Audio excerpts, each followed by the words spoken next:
Labour had raised an alarm about the fact that there's an attempt to break their ranks. And then Labour also commented on the Lagos doctor sack. And then Labour was also in the House of Reps to see the Speaker about the fuel subsidy report. And then you also expect a lot from Labour. So Mr. Peter Esele joins us now. He's the chairman, I beg your pardon, president of Trade Union Congress. Where did that word chairman come from? Anyway, thank you for coming on this morning. Good morning.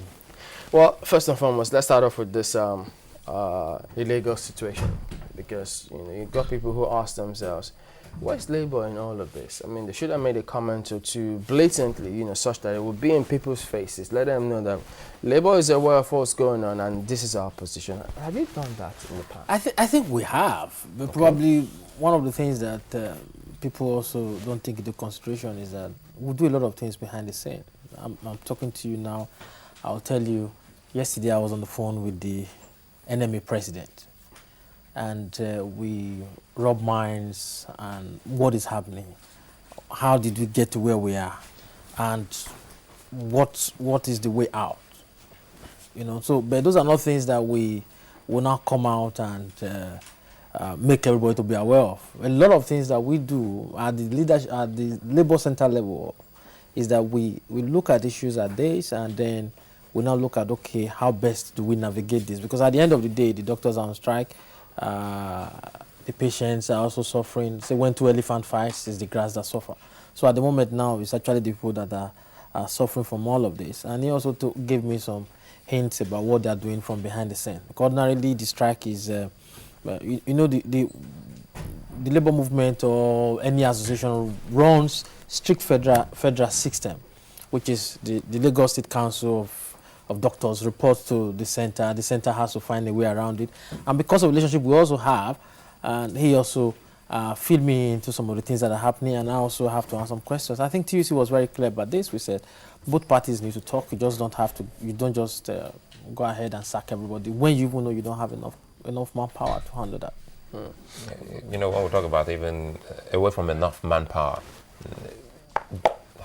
maybe perhaps you just don't want to talk about it, but you should also tell us more when it comes to trade disputes or matters. When people embark on strike action, is there a protection for them? Otherwise, should we at any point in time tell people when they go on strike, if we really cannot meet their demands, ask them to just take the door? No, I don't think that is right. Workers are protected. Once you go on strike, it's your right to go on strike. It's your right to withdraw your service. Sometimes we use that word, it's your right to withdraw your service. What I would have expected the government to do was, okay, they had window to talk, because NMA just finished their AGM in Abuja, which of course I also had a discussion around that. And from the communique they issued, they set up EDA's committee. And the EDA's committee was to go in there and look at the issues around what is happening in Lagos and provide solution. And by the time the event ended on a Friday, so before the elders could get to Lagos, and by Monday, the government says they are all fired. So were there no ultimatum? There was ultimatum. We also had a dry run of a strike, which was a warning strike. So all of these have already been set at this stage. And what this means is what people care about is, okay, why are you going to strike? People on the other side, why are you going to strike?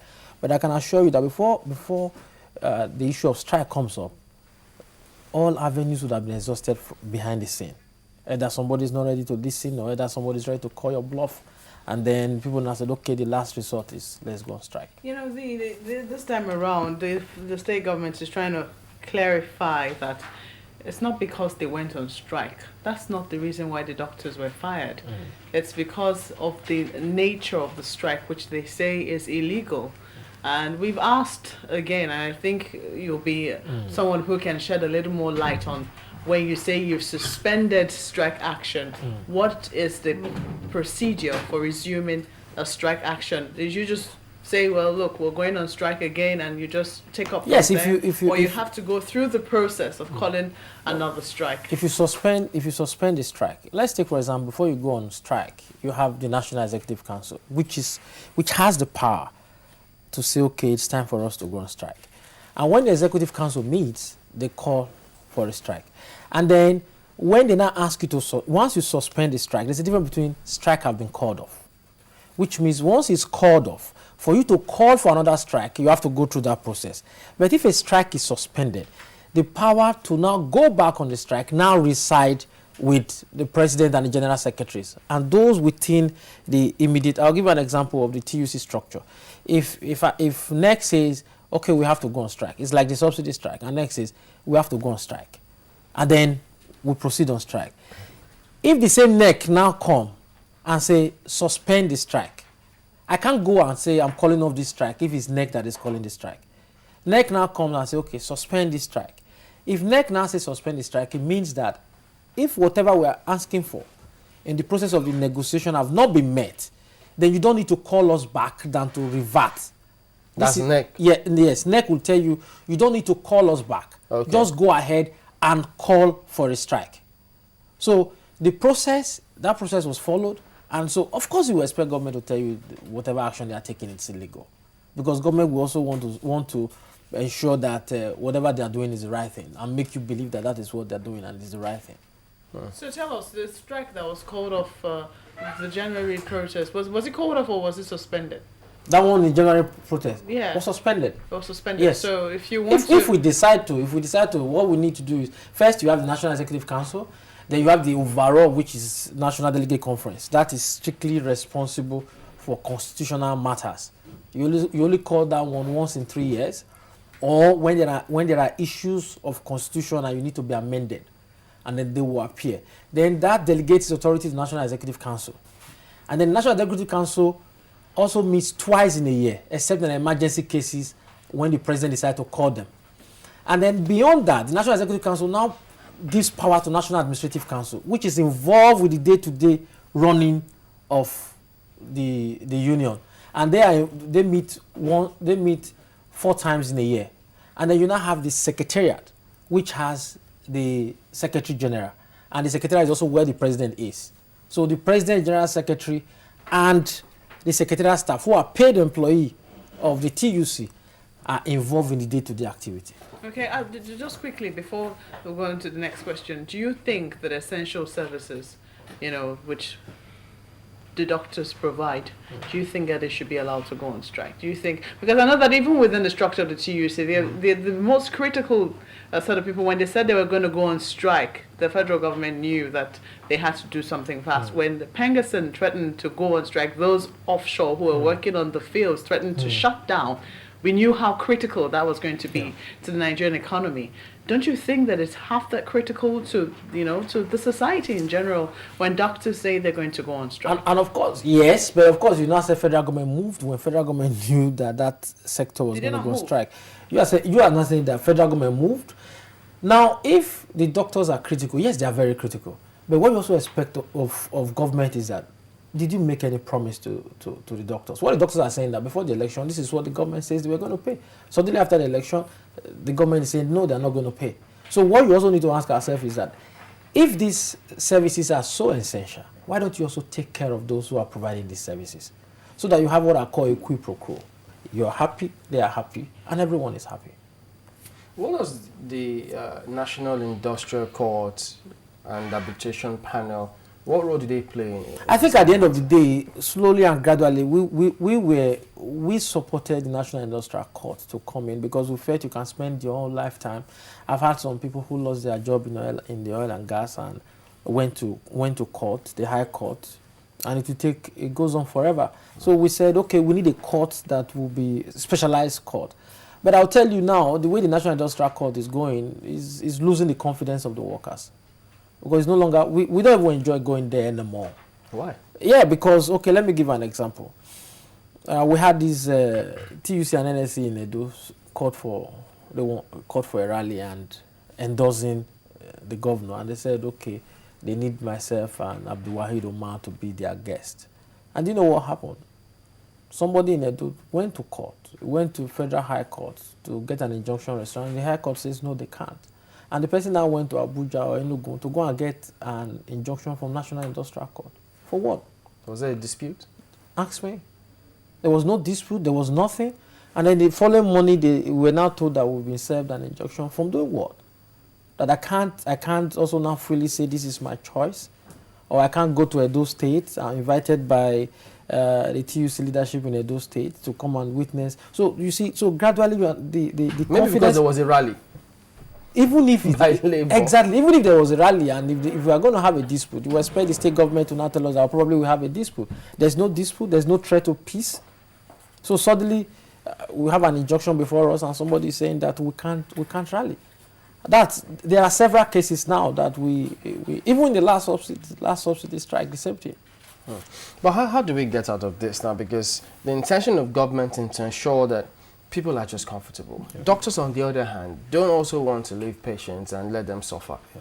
And now the patients are suffering owing to these actions by both parties. Because I think if you ask me, what I would have advised is everybody go back to the status quo and continue negotiation. You understand? You can't come now and expect a man to come and negotiate when you say you fired him. And I heard some of the doctors have been evicted from their quarters.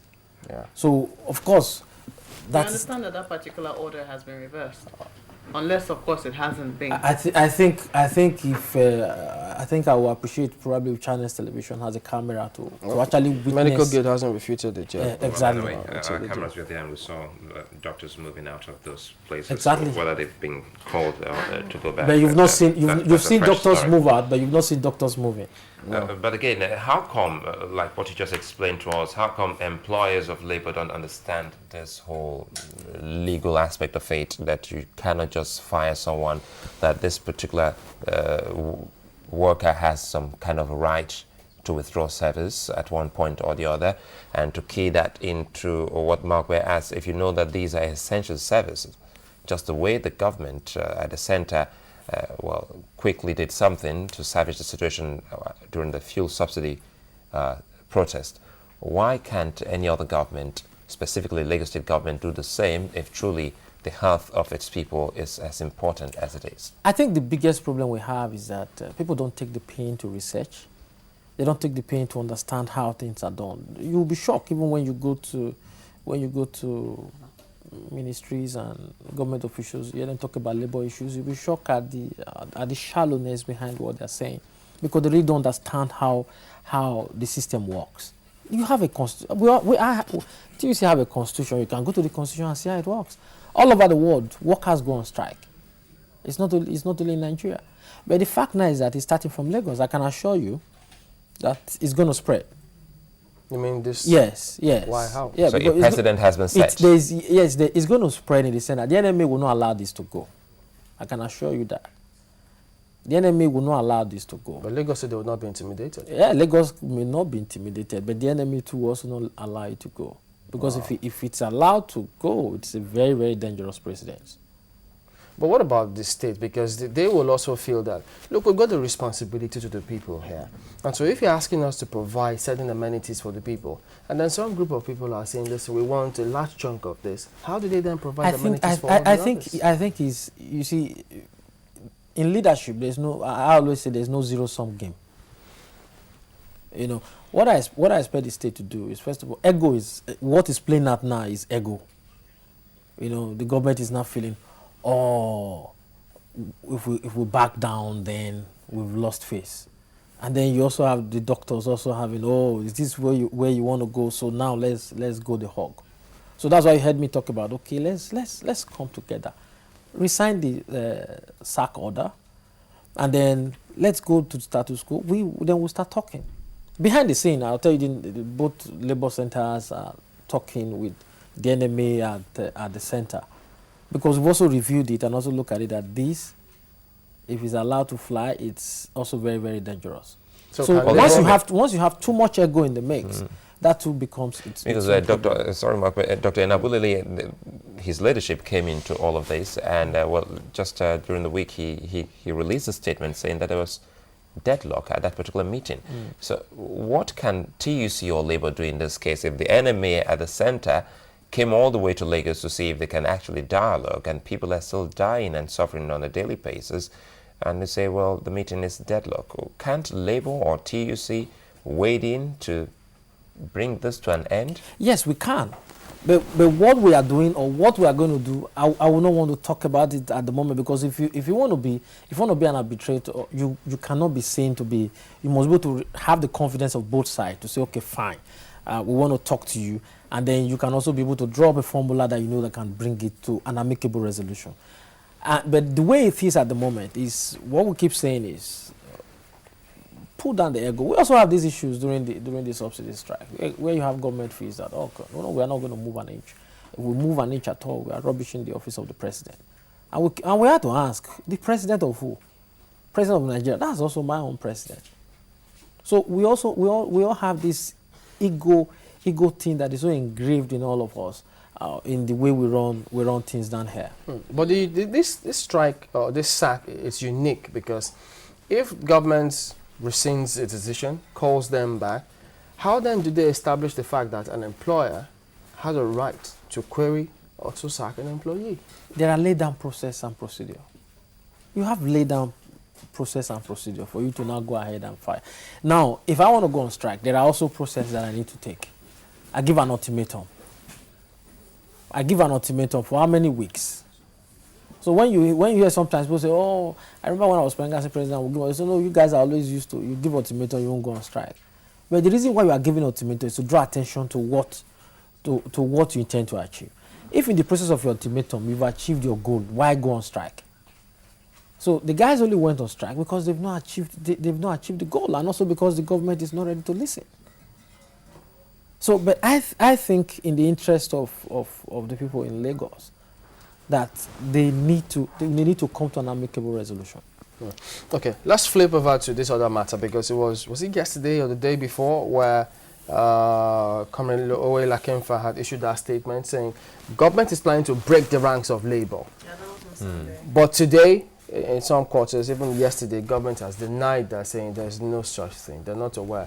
The minister Nwogu said that. So what's going on in that field? Yeah, I think I got a letter yesterday from the Minister of Labour requesting for a meeting for Monday. Owe might have put that out, but I don't think Owe will put that out without having a scoop to what is happening. But for us in yes, he may not have mentioned names, but for us in the TUC, what we just looked at it was, if government says they want to go ahead and do it, what are the reasons why they want to do it? Because they must always have an idea of why they want to do what they want to do.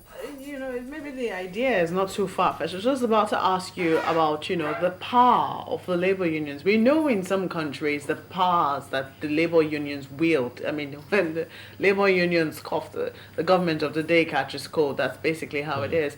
And are you afraid that at some point the labor unions in our country is going to get so powerful? Do you ever fear that we could use that power irresponsibly? No. Do you think that there's sufficient chance? Because some of the things that are being said now is that among the ranks of labor unions, there are some problems of internal democracy as well. Yes. Do you think that in itself could constitute, a flaw, and maybe there could be some authoritarianism even within the labor unions? I think if you ask me, I would say no. But if you ask me, I think I'm in the labor movement. I'll tell you, I don't think we've gone far to the ones we are talking about in other parts of the world. The labor movement in Nigeria, for example, is non-partisan, and I think that is not acceptable. I happen to be in the minority. If you ask me now, if I'm that powerful as the president, and I'm telling you that I think that we should be partisan, and I can't carry that through in the neck, that tells you we have internal democracy. I can't carry that through with the neck. You think that labor unions should be partisan? Yes, I think so. Why? Now, let me give you an example. You go on the streets, you protest, you go on the street, you go on strike. If you don't have the political power, you can't effect it. You can't effect a systemic change. Forget it. Now, I'll give you an example how this is done. The TUC in the UK, for example, is responsible for who is the Labour Party leader at the moment. They have this vote between Ed and Ted Miliband. And the TUC in the UK said they want Ed. Ted was the former foreign minister, and they mobilized and got who they wanted. And I take you back to America. AFICIO is a labor federation in America. Contributed $10 million to Obama's campaign in his first term because they wanted to change the minimum wage, and they did. His first 100 days, that was what they achieved. COSATU in South Africa, ANC can't do what they want to do without Kusatu's influence. But again, Germany, you have Labour Federation aligned with SDP. They are no longer in power. They are not in power, but they also beat their time. And they'll come to power. so we should now ask, who is Labour aligning with now in Nigeria? None. Because that's what I'm telling you. That's what I'm telling you. Because none. Because that in this mix of ours, I mean, it is actually better for Labour to be neutral. I mean, because if you look at how it is, most times, and let's look at the example of the strike that was called, organized by the Save Nigeria group, and the accusations, thrown at the organizers of the Save Nigeria group, and how it seemed that it did not hold merit for the government of the day because they felt that it was being organized by the opposition. Now, if Labour is taking sides, would Labour have, assuming Labour contributed to this campaign of the current government, and the government took a measure that was deemed unpopular, how would Labour rise up against those it supported in the very first instance? Simple. You see, the first thing you also have to look at is our level of awareness, our attitude. We have this me against the world mentality. Oh, you are against me, and not looking at issues. If Labour contribute to this government, the government is not doing what it's supposed to, does that mean Labour will stop criticizing the government? Take, for example, the National Union of Road Transport Workers were the first to queue behind the current president during the election. But you didn't have, that was an affiliate, you didn't have the centers come and say, okay, we need to rally around. No. Because that was a neck decision. But you also know that when you say you are neutral, you are neither here nor there. You can't maximize. You don't think that it removes or plays down the power of your neutrality and your criticism? And it is the neutrality that they are not benefiting from at the moment. Yes. Because you are either for or against. When you now look at the neutralness, take for example, even as government criticized the Save Nigerian group, they didn't come to criticize Labour because we deal with the issues. The issues are very clear. But it was easier for you because you were neutral. Because, no. We were neutral in the sense that, but was that what we actually wanted to achieve? If I have, for example, now you have, let's say you have a Labour Party in court, not Nigeria, I'm just using the word, you have a Labour Party in court. Of course, you know the ideology of what they stand for. If they go out of it, you rein them in. If you go out of it, because the sanctity of the ballot box, you are not going to tell me now, you won't tell me now that Labour members of the Labour movement don't vote for a particular party. They have their preferences. Are you worried that the time will come where Labour or the TUC will be so ineffective? For instance, we have started seeing, signs of it. You go back to what Senator Heineken Lokbobiri was bringing before the Senate then.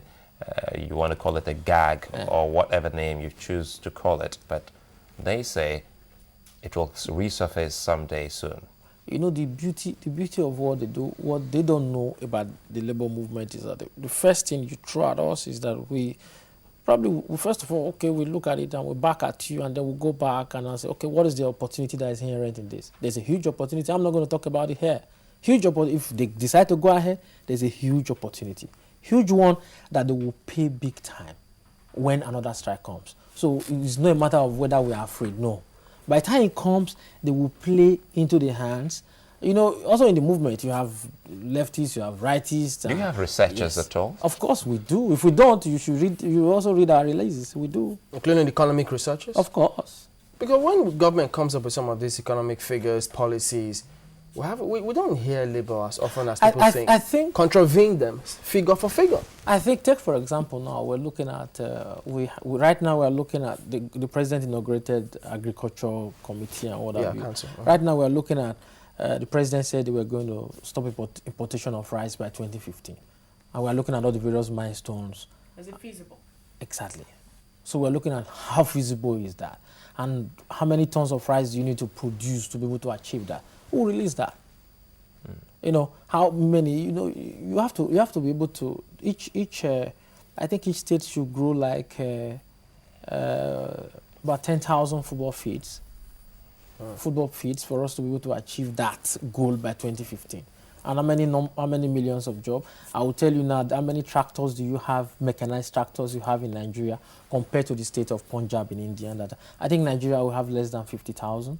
less than 50,000 mechanized tractors, and while the state of Punjab has about between 250,000 to 400,000 But do you tractors. think it's an achievable dream? I mean, from all that you've said so far, so good. You think it's a dream that's going to remain in the pipeline, or it's something that the federal government sets its mind to do it truly can achieve it? I think most times we find out that the problem we have in Nigeria is that on paper we are a first world country. I've always said it. In terms of policies and everything, we are wonderful. But we lack the commitment and the discipline to go through, to follow through. That's our biggest problem. If you look at power sector, you will look at all the plans behind the power sector. Fantastic. Well, you have to give us a quick one here before you go, because just after the subsidy protest, you got a federal government appointment in the panel to look at, is it the PIB or the subsidy matter? Yeah. And you came to the studio and you said you will be the first to scream and shout if nothing is done to that. So First, the PIB draft, the PIB draft is ready, and hopefully in another 3 weeks we'll be submitting it to the president. That is ready. So right now what we are doing, we are going through the draft now and dotting all the I's and crossing all the T's. And then the other one is the subsidy issue. We had to make our presentation on the subsidy. Some people felt that, oh, Labour did this or did that, and I always say, if you feel you have anything about the problem with the subsidy, why don't you put your brain to paper and then submit to the House of Rep? We made presentation before the House of Rep. We knew what has been happening. I've always said, if it's not what is not written does not exist. Now you have a document to prove that there is fraud. There is fraud in that sector. And we also know the kind of politics going behind the scene. And that was why we also decided to visit the Speaker of the House of Rep to let him know we are solidly behind him. We are behind what they are doing in the House of Rep. And we think the President will also need to take charge of this, because that will send a signal. If you say you want to take away subsidy, you have to tell us why you want to take away the subsidy. The President can use the subsidy report. It can serve two ways for him. First is that, okay, I'm taking away the subsidy because of this is the fraud in that sector. And then you also now have the people want to see, okay, now you've identified the fraud, recover the money. And when you recover the money, this is the avenue where you are deploying the money to that will make life better for the people. If you can't achieve that, I think we'll have a disconnect. Assuming that a new fuel price regime is introduced while all of this is going on, will Labour call a strike? When we get to that bridge, we'll cross it. What about the NYC matter? Will Labour comment on it? Because we understand they're being owed now some since January. That tells you how very responsible we can be. It's something that should not be discussed. You are sending people out to various states of the country and they have nothing to live on. I think it's a very, very sad thing. Doesn't this point to the fact that the states, the chapters of Labour in states seem to be very weak? Because they should have commented on this and make some of these, raise these issues a long time ago. I would not say weak, maybe not as effective as you expect, but I would not use the word weak. Semantics, same thing. It may not be the same thing. I mean, I would not say weak in the sense that maybe not as effective, because most times you see, before we come to make comments that you see on the pages of newspapers, is that we have to find out, okay, why? What's responsible for this? And then when we now pinpoint the individual, the agency, the organization that is responsible for it, they will now come out. Mr. Esele, do you have plans? Because most of the times when the federal government is talking about minimum wage and everything, they're always talking about how labor unions or labor members constitute a very tiny percentage of the Nigerian populace. Do you have plans to get more members into your group? I mean, especially considering that there are small and medium scale enterprises which could be springing up, or even individual businesses joining your ranks without exactly having maybe being members of big companies. Yes, but right now there's a union now that handles the informal sector. They keep building. That's why we keep talking about stop agonizing, start organizing. What's the name of the union that's taking care of them? They go by the name informal sector. That's the title they've given to themselves. And they are now on the street trying to organize and mobilize people. Okay. Well, this meeting on Monday, what are you likely to talk about with the minister? I think they want to clear a lot of these areas that, okay, they have no intention of whether they want to split or not to split. I think for me, that is not really, it's not really a big deal. If they say they want to do that, I think we also have the necessary mechanism to deal with that, because the movement remains the movement and the interest of the Nigerian worker is also paramount.